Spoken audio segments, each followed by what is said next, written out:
И почитувани пријатели из телевизија и љубители на политичкиот магазин Агора, повторно сме во студиото со Илина Поповска, председател на Дом Госпоѓа Поповска.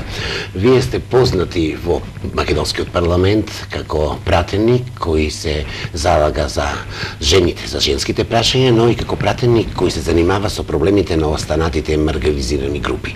Колку сте задоволни од досега сработеното и што уште во Македонија треба да се одработи на тој сегмент? Македонија е лидер во поглед на правата на жените во цела Југоисточна Европа. Имаме 32,5% жени во парламентот, со тоа сме над европскиот просек. Од друга страна, Македонија има многу развиена родова машинерија, така се вика. Тоа е таа институционална поврзаност на национално и локално ниво и влада и локална самоуправа во поглед на родовата рамноправност. И тоа е навистина нешто, пошто сме најнапредни од целиот овој регион. Од друга страна, во Македонија има субвенции, обезбедивме субвенции за жените за започнување бизниси, за рурални жени и исто така за жените жртви од семејно насилство. Востановивме во изминативе години заокружен систем за заштита од жртви од семејно насилство и тој веќе почна да функционира. Значи, направени се многу работи, меѓутоа потребно е да се доработат некои нешта. Ке почнам поред. Првин, немавме ни една жена градоначалник во овој период и тоа беше нешто што беше голем минус за нас. Затоа Дом веќе 4 години води една кампања. Јас поднесов и измени на изборниот законник за внесување родови квоти за кандидирање градоначалнички. Колегите од другите партии не беа расположени тоа да го прифатат, меѓутоа јавно се обврзаа на комисијата што јас ја водам за еднакви можности на мажите и жените, јавно се обврзаа дека за следните избори ќе водат сметка да има жени на добитни позиции. Меѓутоа, знаете, едно е да се каже, само меѓутоа требаше малкуцка и да се доработи, така што таа кампања практично наша на Дом траеше 4 години и последнава година се придружија и невладините организации, а исто така и колешките од клубот на жените пратенички беа максимално расположени на оваа тема за повеќе жени градоначалнички. И задоволна сум што гледам дека на овие избори има десетина жени кандидирано на реални позиции. Значи, очекувам 3 до 4 жени најмалку да бидат избрани како градоначалнички. И тоа ме радува, мислам дека ќе бидат од различни политички партии. Гледам и во коалицијата има исто така од разни партии и надвор од коалицијата. Мислам дека на овие избори ќе се прекршиме, ќе се одлепиме од таа нула и ќе отидеме напред. Од друга страна, Македонија ќе успее. Од друга страна, ние преку форумот на жените на Дом посебна програма изработивме за економско јакнење на жените и 8 март го прославивме работно со една работна трибина заедно со жени предприемачи, бизнисмени, менаџери, успешни жени, со кои сите заедно се договоривме дека потребно е во Македонија да се фокусираме на обезбедување баланс помеѓу приватниот и професионалниот живот на жените. Тоа е нешто што ни фали, за таа цел ќе биде потребно да се обезбеди флексибилно работно време, работа од дома, потоа разни сервиси кои што се погодни за жените кои се истовремено и мајки, понатаму продолжување на породилното боледување, значи отсуство на 12 месеци, потоа стимулативни мерки за жени предприемачи за започнување на бизниси уште понатамошно и уште поголемо, потоа поддршка на фирми каде што барем 50% имаат жени, се вработени жени, потоа зголемување на бројот на жени и менаџери и жени во управните и надзорните одбори. Ова се мерки преку кои што, знаете, се мери учеството и јачината на жените во вкупниот економски живот на државата и исто така до едукација и преквалификација на жените во подоходовни занимања занимање, затоа што кај нас поголем дел од жените се занимаваат со занимања кои се нискодоходовни. Жените во текстилните фабрики имаат многу мали плати. Текстилната индустрија воопшто е таква, таа носи работни места, фала Богу, и обезбедува екзистенција, меѓутоа ако вложиш во своето образование во нешто што е поспецифично, нешто поврзано со зелениве економии, ќе имаш и повисоки плати и на тој начин повеќе ќе приходуваш и за себе и за фамилијата. Значи да се намали гапот финансов во платите помеѓу мажите и жените. Од друга страна, ние се залагаме за појака примена на законската регулатива за заштита од мобинг на работно место, каде што жртви се претежно жени. Тоа е нешто многу важно.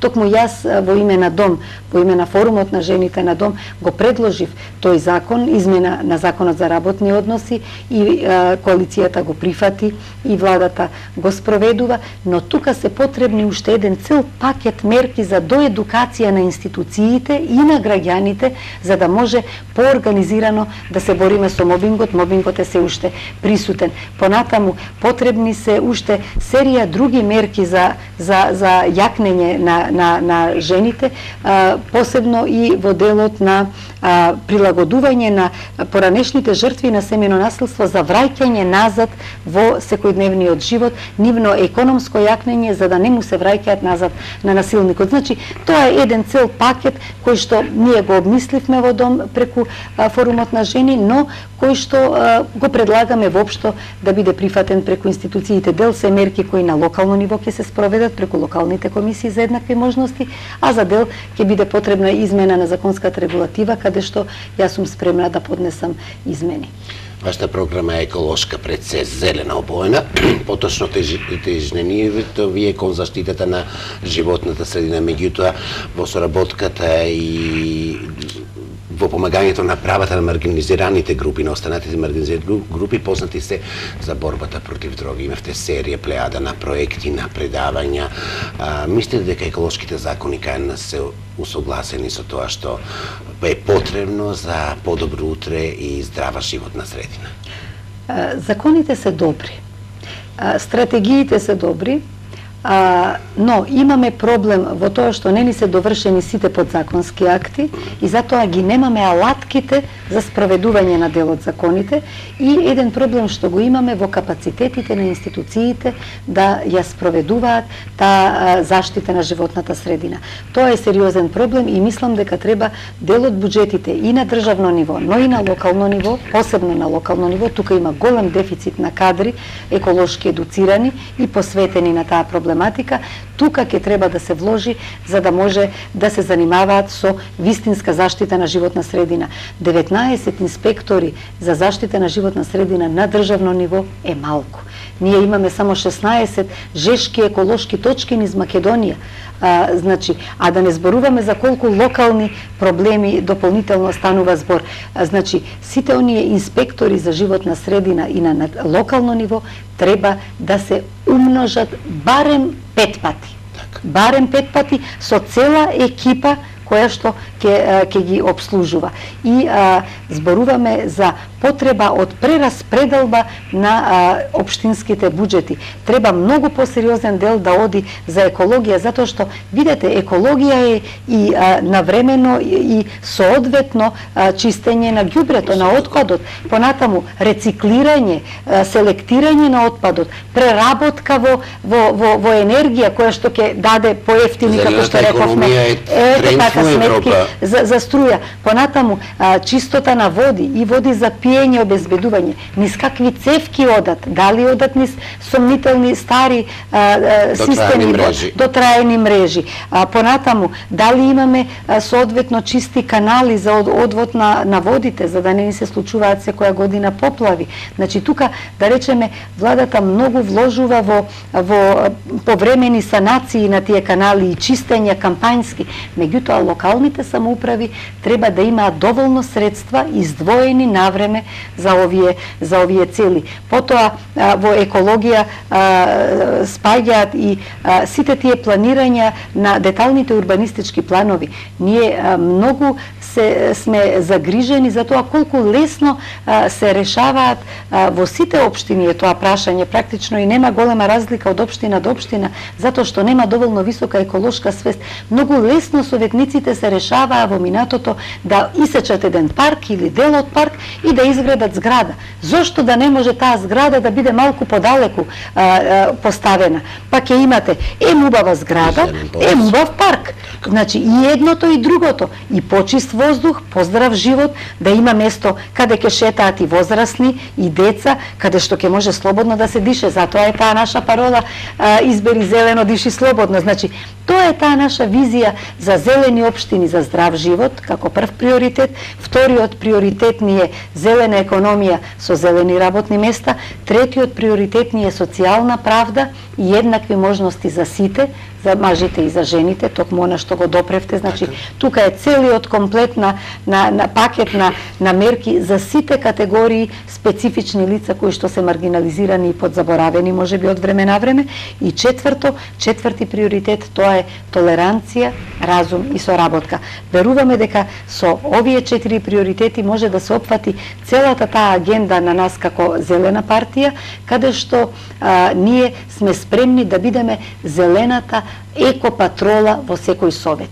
И тоа е нашата заложба и затоа бараме да биде појак гласот на зелените во советите, за да можеме да бидеме дежурната екопатрола на секој град, на секоја општина. Македонија може да се поволи на тој план ако одработиме. Може и ние очекуваме ова да го достигнеме. Каква е соработката со зелено обоените од гледано од европски рамки? Ке речеме светски, меѓутоа европски рамки со тие партии. Да, пред се со европските зелени соработуваме, иако и со Global Greens имаме заеднички соработки во одредени светски денови на екологијата, заедно учествуваме и Дом е пријавен како учесник во тие глобални акции.